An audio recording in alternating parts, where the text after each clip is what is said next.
과학톡 최미영입니다. 총알을 막아내는 방탄복은 거미줄이 가지는 강한 탄성과 자연 친화적인 단백질을 연구해서 만들어냈다고 하는데요.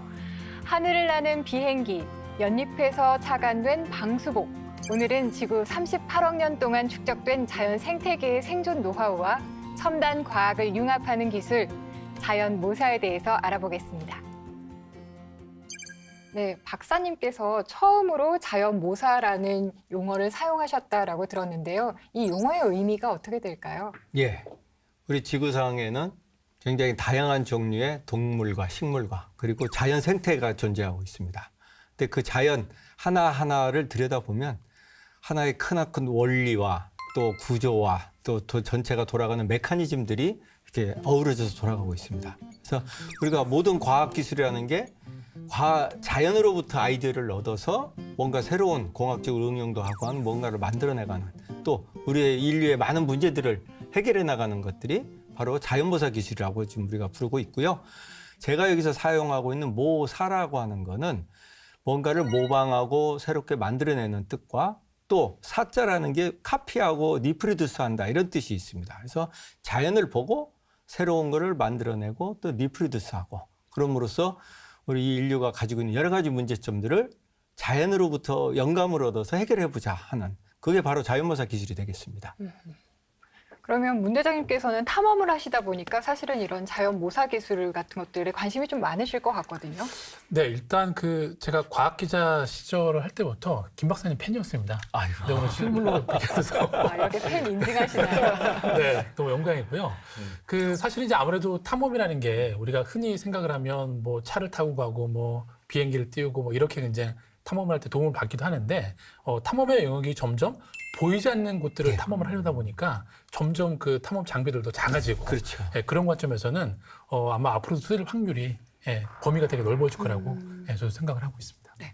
저희도 이제 인터랙션 장비를 많이 쓰다 보니까 그 인터랙션 장비가 지금 기계식에 되게 의존을 많이 하거든요. 그래서 그 안에 있는 것들이 자연모사 기술을 통해서 좀 더 간소화될 수 있다면 영화에서 나왔던 것처럼 좀 더 편하고 간결하게 저희가 장착을 할 수 있을 것 같아요. 그리고 이제 자연을 모사하는 그 과정 속에서 생기는 여러 가지 그것들이 시뮬레이션 돼서 그 가상 공간 속에서 활용이 될 수 있다면 저희도 기술적인 발전이 많이 있을 수 있다고 생각이 듭니다.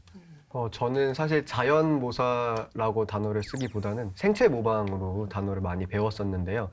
학교에서 배우다 보면 대표적으로 나오는 게 이제 벨크로, 흔히 찍찍이라고 불리는 그런 기술들이 생체 모방의 대표적인 기술이었고 또 제가 좀 인상적으로 남는 기술들은 이제 고양이가 높은 곳에서 떨어져도 이제 안전하게 착지를 하잖아요. 그래서 그걸 이용한 약간 웨어러블 수트나 안전장비 같은 연구가 되는 것도 보았고, 그래서 참 다양한 분야에서 생체 모방, 자연 모사라는 게 많이 쓰이고 있는 것 같습니다. 예, 여기서 제가 잠깐 생체 모방이라는 용어하고 자연 모사의 조금의 차이를 좀 설명을 드리겠습니다. 지금 말씀드린 대로 생체 모방은 살아있는 생명체를 모방하고 거기서부터 영감을 얻는 게 바로 생체 모방입니다. 말 그대로 살아있는 생명체가 대상이 되겠죠. 그래서 영어로 하면 보통 쓰이는 용어가 바이오 미메틱스나 바이오 미미크라이라는 말을 쓰고 있습니다. 그러나 제가 얘기하고 있는 자연 모사라는 거는 살아있는 생명체만이 지구상에 있는 게 아니다. 생명이 없는 무생물체에서도 우리가 보고 아이디어를 얻고 영감을 얻을 거는 무궁무진하게 많이 있다라고 볼 수 있는 거죠. 한 예로 흰 개미집은 흰 개미, 살아있는 생명체가 만든 흰 개미집이지만 흰 개미집 자체가 생명체는 아니죠.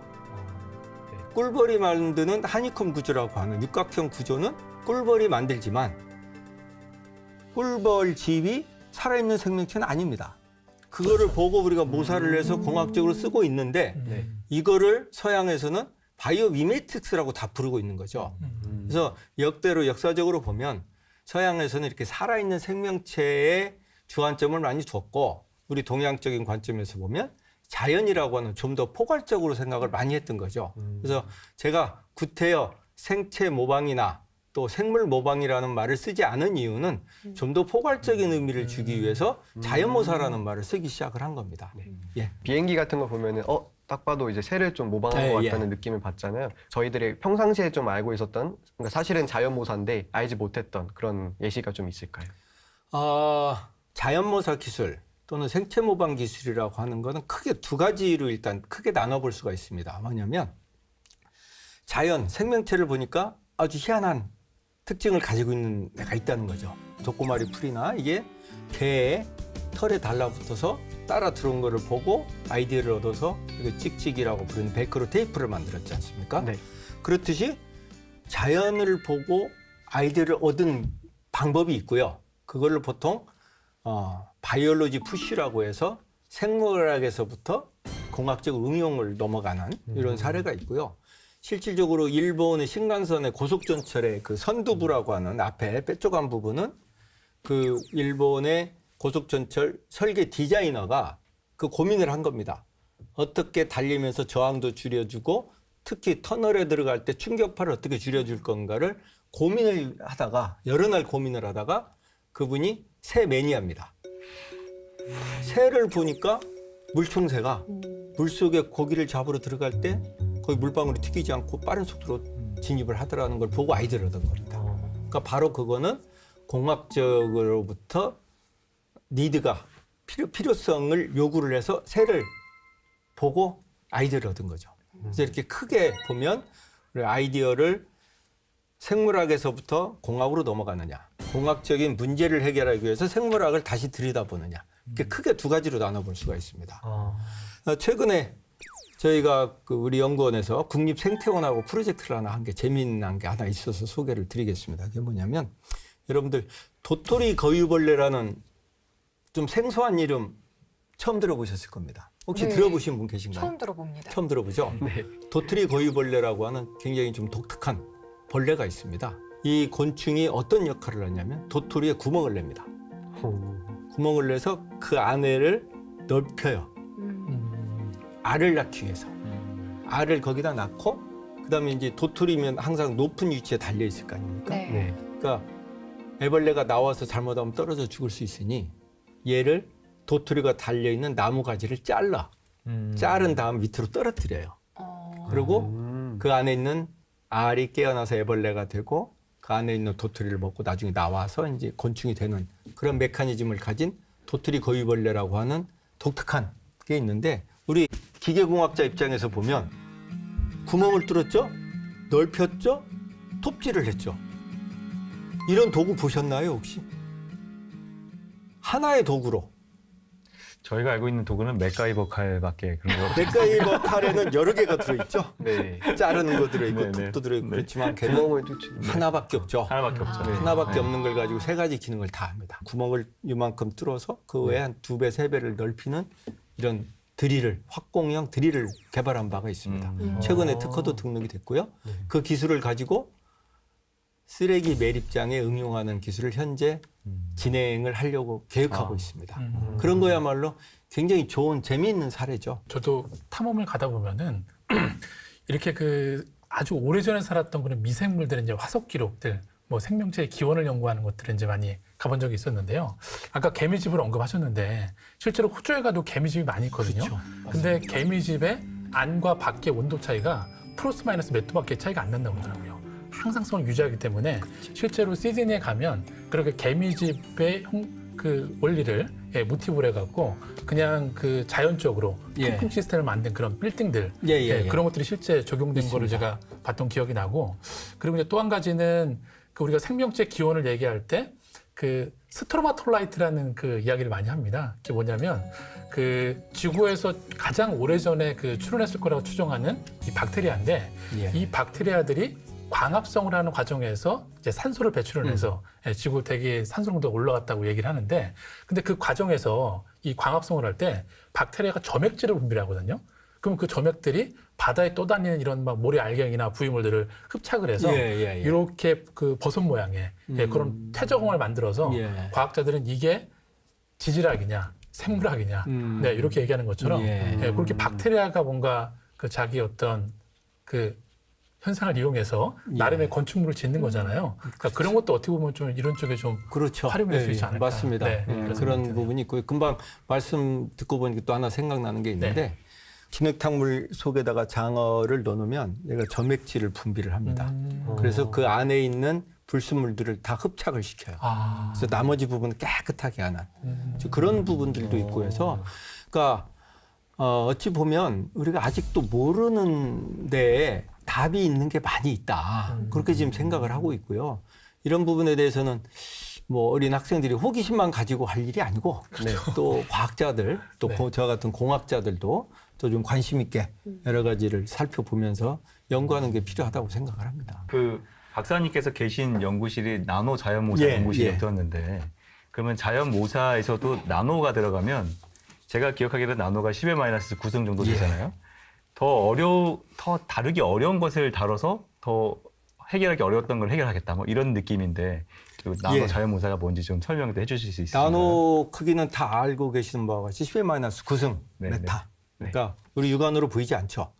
여기 계시는 여러분들 머리카락 굵기가 얼마인지는 아시죠? 얼마쯤 될까요? 머리가 좀 굵은 사람들은 1mm 정도 되는 거 아닙니다. 틀렸고요. 정확히 틀렸고요. 굵은 분들이 200에서 300 정도의 머리카락 두께. 그러니까 세 개를 겹쳐 놓으면 한 1mm가 되는 정도가 머리카락 굵기고요. 좀 가는 서양인들이 그 동양인보다 머리카락이 가늘입니다.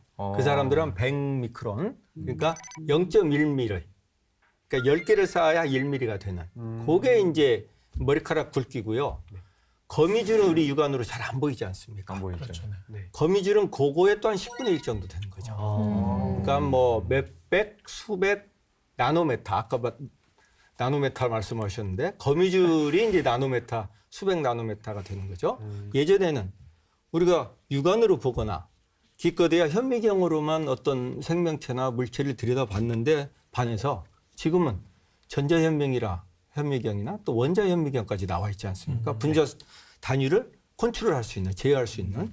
우리가 전자현미경으로 이런 예를 들어서 매미를 들여다본다고 보면 완전히 다른 세상이 보일 겁니다.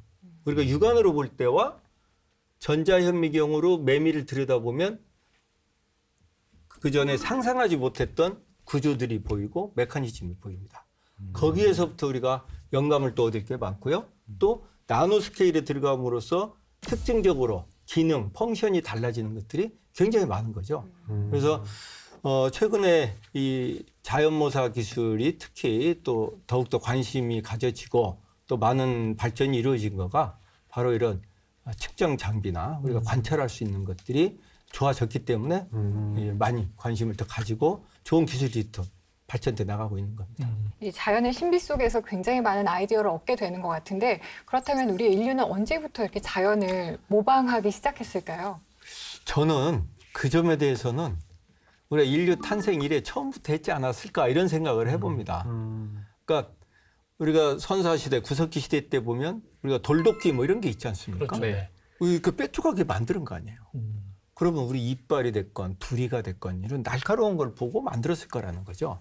그래서 지금 아까 말씀하신 대로 나노 기술이나 이렇게 접목된 거는 최근이었지만 사실 우리가 인류가 이런 자연을 보고 뭔가 모사를 하고 공학적으로 활용하고 기술은 인류의 역사하고 같이 하지 않았나 그렇게 생각을 합니다. 그 인류 역사 속의 자연모사 기술을 말씀을 하시니까 저는 딱 떠오르는 게 거북선이 그렇죠. 떠오르는데요. 네. 자랑스러운 우리의 문화유산이죠. 네, 거북선도 자연모사 기술의 일종이라고 제가 들었던 것 같은데 예. 정확히 어떤 부분이 이렇게 채용되는 건가요? 제가 반대로 질문을 좀 드리겠습니다. 네. 거북선이 세 가지의 동물을 모사를 했습니다. 일단 세 가지를 한번 맞춰보십시오. 거북이. 거북이는 다 알죠. 예. 머리가 용이 아닌가요? 용. 그다음 마지막에 이게 조금 어려운데 대부분 초등학생은 잘 맞춥니다. 고슴도치? 역시. 가슴을 어떤가 쓸어내렸습니다. 저는 청동오리인 줄 알았어요. 네. 근데 사실은 고슴도치를 이렇게 쉽게 연상은 잘 못하죠. 네. 근데 두 분이 다 굉장히 뺏어가셔서. 중요하죠. 고슴도치의 바늘 뾰족뾰족하게 네, 중요하죠. 그 적군 왜군이 네, 네, 그 이쪽에 배에 올라오지 못하게 네. 그 뾰족뾰족한 게 그래서 제가 얘기할 땐 가상의 동물 용과 네. 맨 먼저 맞추신 거북이, 그다음에 고슴도치 그 세 개를 얘기를 합니다. 네. 그렇다면 본격적으로 우리나라에서 자연 모사 기술을 연구하기 시작한 건 언제부터일까요? 예. 그 생체 모방이라는 이름 가지고 연구한 거는 좀 우리 과학기술이 시작하면서부터 이제 조금씩은 해왔었죠. 그러다가 자연무사라는 이름을 가지고 좀 본격적으로 과제를 하고 국가연구개발 사업을 좀 하고 한 거는 2005년, 6년도부터 이제 본격적으로 많이 시작을 했습니다. 그래서 이제 많은 분들에게 자연모사 기술이라는 걸 또 좀 알리고 홍보도 하고 또 관심을 많이 끌게 됨으로써 뭐 과학기술부의 과제 프로그램으로도 지금 현재 하나 굴러가고 있는 게 있고요. 그래서 제가 몇 가지 샘플을 좀 들고 왔습니다. 저희가 네. 연구하고 있는 분야를 설명하기 위해서 이렇게 가지고 왔는데요.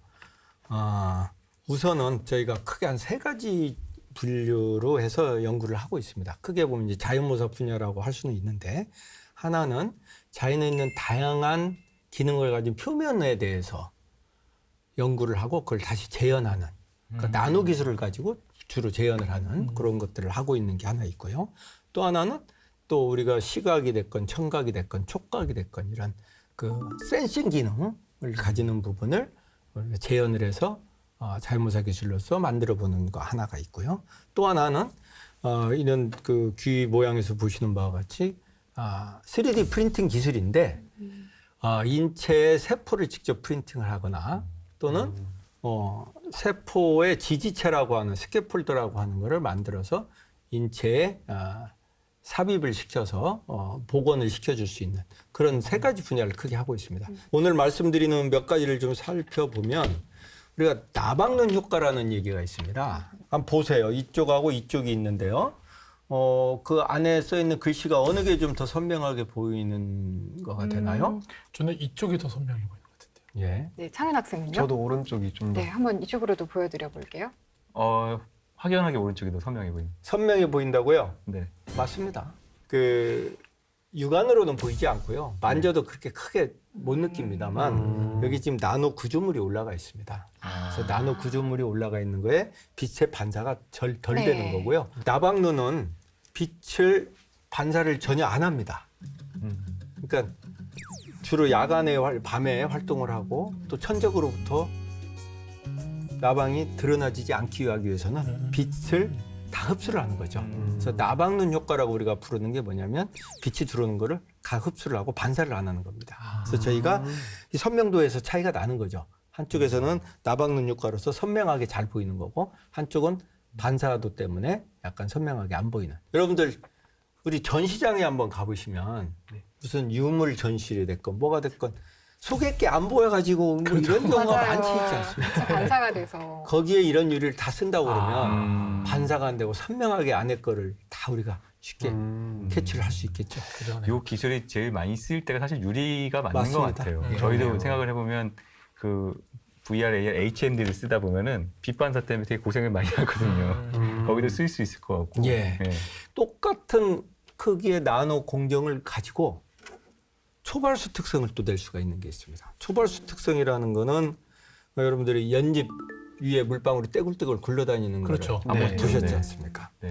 그러면 유리가 연잎처럼 그렇죠. 물을 물이 튕겨내는 떼고 거예요. 일반적인 유리는 물을 좀 좋아하는 특성을 가지고 있죠. 약간의 침식성이 그렇죠. 있습니다. 네. 근데 물때가 끼죠. 여기에다가 저희가 네. 나노 돌기를 올리고 그 다음에 거기다 코팅을 합니다. 초발수 코팅이라는 코팅을 하면 물방울을 여기에 잡아 놓을 수가 없어요. 굴러다녀서. 오. 와. 굴러 떨어지죠. 그렇죠.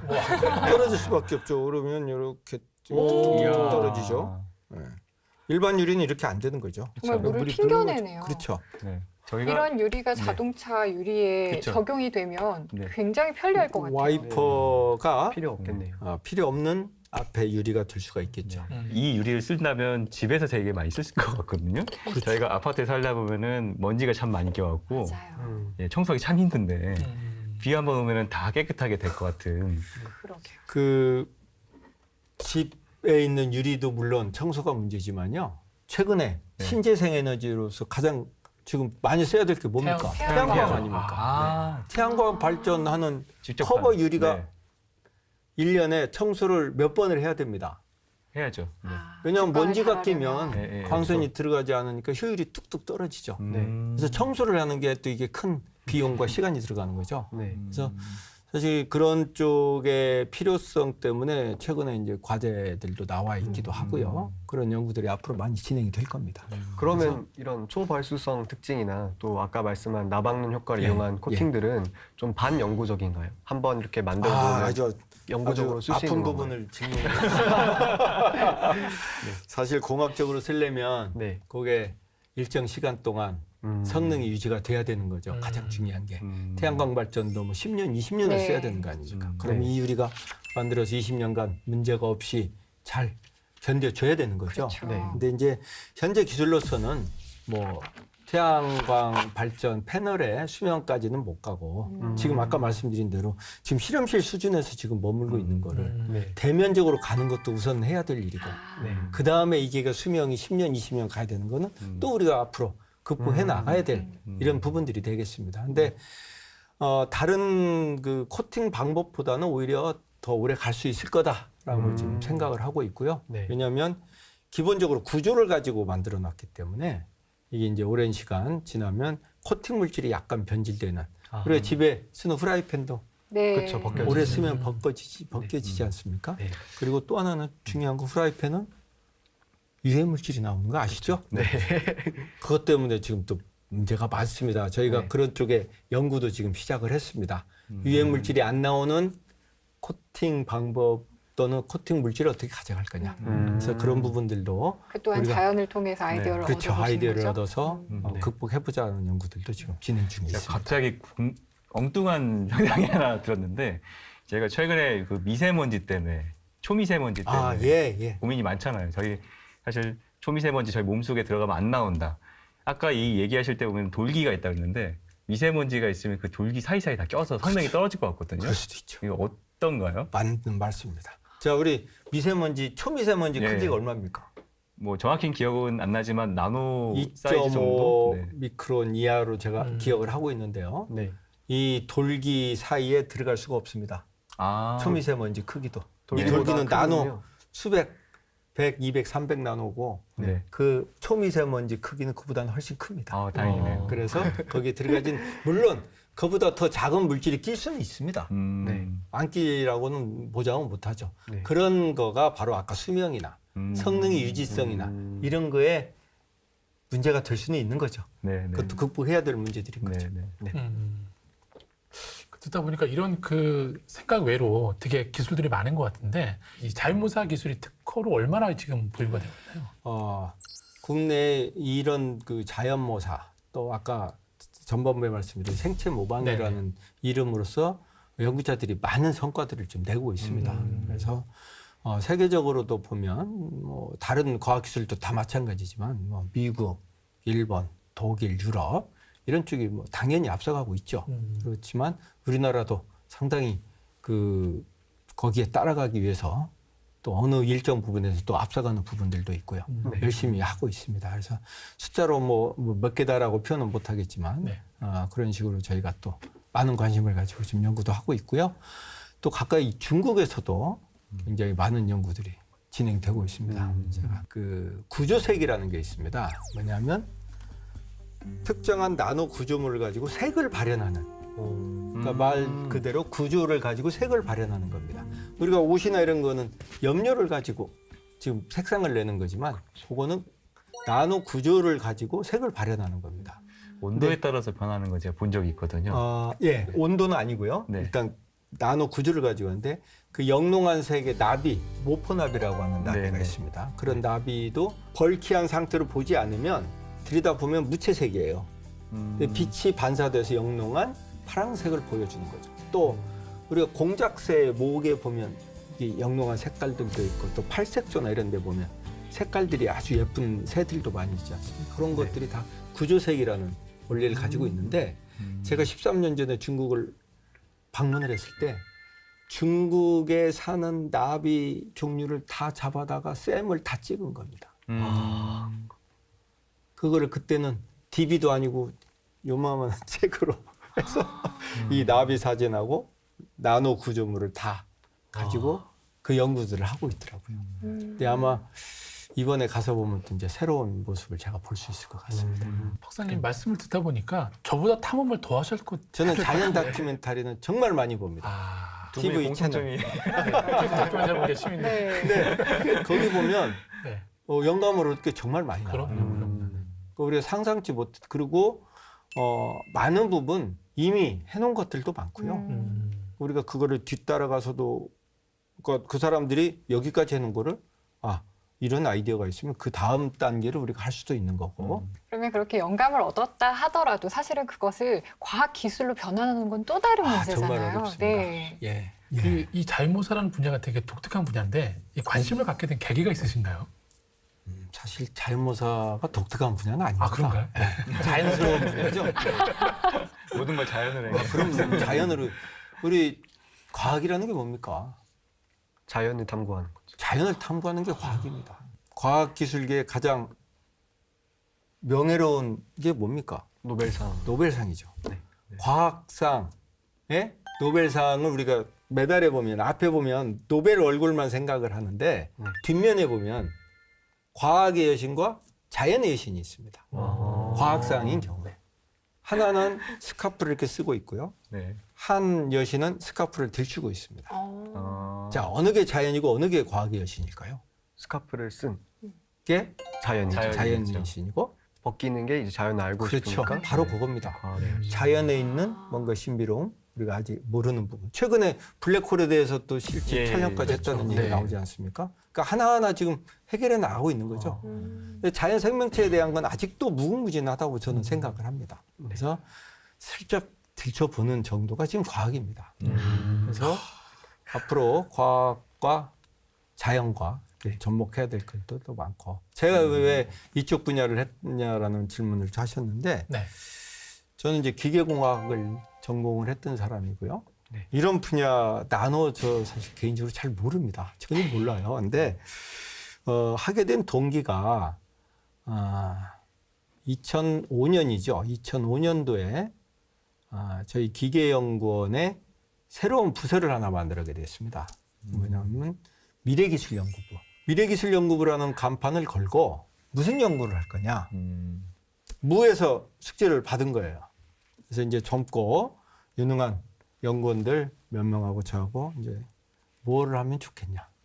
그래서 찾았습니다. 여러 가지를 찾고 하다가 그 생체 모방이라는 이름은 그 전부터 좀 써왔다고 제가 말씀드렸잖아요. 네. 그러니까 자연모사는 그때 이제 처음 용어를 만들고 썼지만 이런 분야를 연구를 많이 했던 거를 기계 쪽에서 특히 또 많은 사람들이 이쪽을 아직은 좀 연구를 안 했던 분야다. 그래서 이제 그때 찾기 시작을 했습니다. 이렇게 자연모사에 관심을 가질 학생들 분명히 있을 텐데 그런 학생들이 뭔가 청소년 시기부터 이제 어른이 되고 공부를 쭉 해간다면 어떠한 방향으로 좀 공부를 하는 게 필요할까요?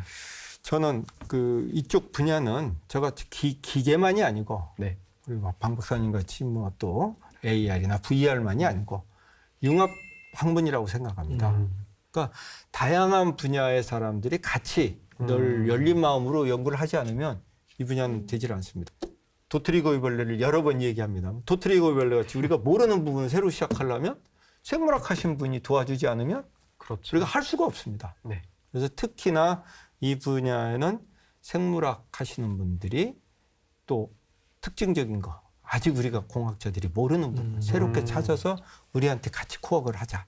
이런 게 필요하다고 생각을 합니다. 그래서 젊은 학생들 또 이제 이 분야에 관심 있는 학생들은 또 자연 다큐멘터리도 물론 관심을 많이 가지지만 어느 분야든 자기가 하고 있는 분야에서든 언제든지 접근할 수 있다. 이렇게 생각을 합니다. 예, 자연모사 기술이라는 게 앞으로 활용될 수 있는 분야가 굉장히 많을 것 같거든요.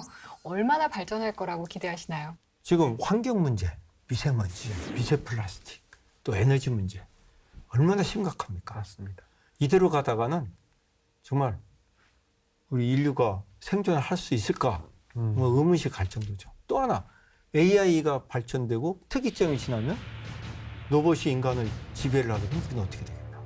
뭐 여러 가지 이제 생각을 많이 하게 됩니다. 특히 AI가 뭐 저는 그렇게 주장을 하죠. 자연모사 기술의 또 큰 범주로 생각할 수도 있다.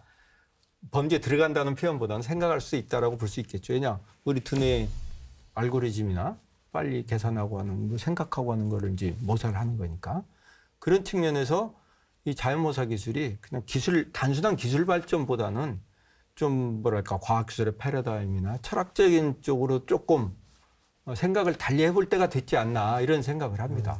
그래서 미세먼지 문제도 우리가 나무가 많고 식물이 많고 공기정화 식물이 여기는 아직 안 보입니다. 공기정화 식물이 많으면 그 실내 공기가 깨끗해진다고 그러지 않습니까? 그런 메커니즘 우리가 밝혀봐야죠. 얼마나 효과가 있는지. 지금 그런 연구들을 많이 하고 있습니다. 식물 연구하는 농진청에서도 연구하고 있고요. 우리 같은 공학자도 연구를 하고 있고요. 네. 언젠가 접점이 찾아지겠죠. 그러면 미세먼지 문제.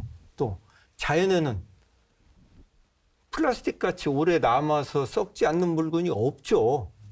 네. 근본적으로 없습니다. 석탄, 석유는 자연에서 나오지만 그거를 정지하고 새로 다시 가공을 해서 플라스틱이 나오는 거잖아요. 네.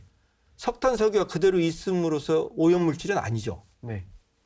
그러니까 우리가 요거 이런 데서 어떻게 영감을 얻어서 환경 문제를 해결할 거냐, 에너지 문제를 어떻게 해결할 거냐는 앞으로 해야 될 큰 대의 명제라고 생각을 합니다.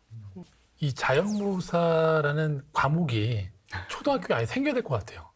예, 우리가 보통 그냥 호기심이 중요하다, 뭐 실험해봐라 하지만 되게 막연하잖아요. 그냥 자연만 보고서 이걸 어떻게 옮기지? 하다가 또 막 학원 가게 되고 이런 것처럼 아유 정말 저는 진짜 너무나 중요한 기술이라는 생각이 들어서 정말 전 국민이 다 네, 어느 정도까지 좀 이런 기초지식을 알면 우리가 또 이게 4차 산업혁명을 살아가는 데 있어서 아주 되게 중요한 원동력이 될 것 같아요. 네. 저희가 이제 이런 일을 하기 위해서 아까도 말씀하셨듯이 여러 분야 연구원들이 이제 서로 융합할 수 있는 그런 환경이 마련되는 게 되게 필요하다고 생각이 듭니다. 노벨 메달의 뒷면 이야기가 너무 인상적이었는데요. 네. 그 과학이 결국 인간이 뭔가 무에서 유를 창조하기보다는 기존에 있던 자연 속에서 인간이 좀 활용할 수 있는 부분을 찾는 거잖아요. 그래서 사실은 요즘 융합 과목이 대세라고 융합 학부도 많이 생기고 과목도 많이 생기는데 자연모사야말로 진짜 융합적인 학문의 예. 좀 정점에 위치하지 않나. 그래서 그 대장님께서 말씀하신 것처럼 자연모사를 단순히 과학의 특정 되게 예. 스페셜한 분야가 아니라 폭넓게 좀 배울 수 있는 예. 그런 좀 시스템이 구축돼야 되지 않을까 생각하고 있습니다. 마지막으로 우리 패널 분들께 MC 분께 질문을 하나 드리겠습니다. 우리가 자랑스럽게 내세울 수 있는 자연모사의 최고 봉이라고 저는 감히 주장하는 게 우리는 가지고 있습니다. 그게 과연 뭘까요? 한글 아닌가요? 맞았습니다. 와, 맞습니다. 갑자기 생각났어. 생각이 나셨죠? 네네네. 이게 그냥 생각이 난 게 아니고요. 네. 이 시간을 흘러왔기 맞습니다. 때문에 네, 맞으신 네. 겁니다. 맞습니다. 자연모사에 대해서 이제 아셨잖아요. 네네. 자연모사에 대해서 아셨기 때문에 한글이 왜 자연모사이고 왜 정말 자랑할 수 있을 만한 문화유산인지를 이제 아실 겁니다. 바로 한글이야말로 뭡니까? 자음은 네. 그렇죠. 우리의 발음 기관을 그렇죠. 모사했죠. 예, 예. 세종대왕께서 네. 소름이 돋았어. 발음 맞추신 기관을 모사했고요. 그다음에 모음은 뭡니까? 입 모양. 이 모양. 모음 천지인. 천지인이죠. 네. 네. 이보다 더 고차원적인 철학적인 게 어디가 있겠습니까? 하늘과 땅과 인간입니다. 자연. 하늘과 땅과 인간을 가지고 모험을 만든 거 아닙니까? 그래서 제가 세종대왕이 창제한 한글을 밖에 해외 학교 나가서도 항상 자랑을 합니다.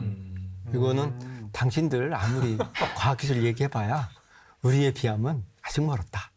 우리는 이런 자랑스러운 자연모사의 최고에 달하는 자랑스러운 한글을 가지고 있다고 자랑을 합니다. 그래서 여러분들도 네. 우리 대한민국의 DNA에는 자연모사를 잘할 수 있는 걸 다 가지고 있다라고 저는 항상 주장을 하고 있고요. 우리가 아마 정말 세계 1등을 할 수 있는 분야로 발전할 걸로 기대를 합니다. 이렇게 저희는 몰랐지만 저희의 DNA 속에 이렇게 자연모사에 피가 흐르고 있었다는 거에 굉장히 자랑스럽다라고 네. 말씀드릴 수 있을 것 같아요. 네. 네. 오늘 이렇게 자연모사에 대한 이야기를 나눠봤는데요. 네 분 오늘 말씀 감사합니다. 네, 감사합니다. 감사합니다. 네. 과학과 국민이 소통하는 시간 과학톡이었습니다. 시청해주신 여러분 고맙습니다.